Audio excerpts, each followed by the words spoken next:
Тектұрмас кесенесі Тараз қаласының оңтүстік-шығыс шетінде Талас өзенінің оң жағалауында орналасқан 14 ғасыр сәулет ескерткіші. Бұл өңірдің діни ескерткіштерінің бірі.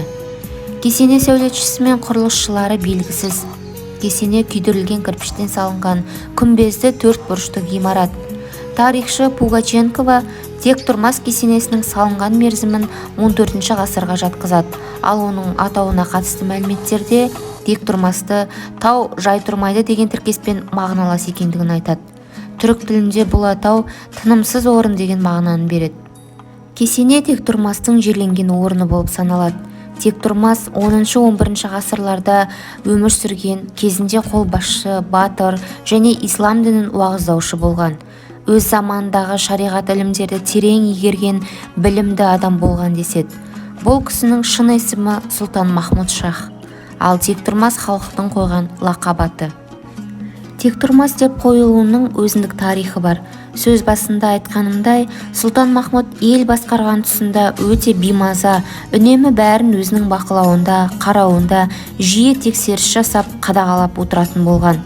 Кішкентай елді мекеннен бастап үлкен қалаларға дейін өзі назарда ұстаған.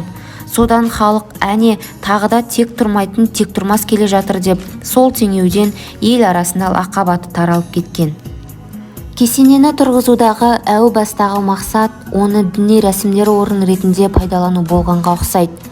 Өйткені мұнда зороастризм, христиандық, мұсылмандық рәсімде жерлеу орындары орналасқан.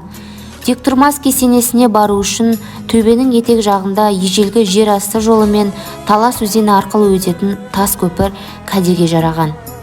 Құрылыстың нақты уақыты туралы деректер жоқ. Кесене 1935 жылы қиратылады.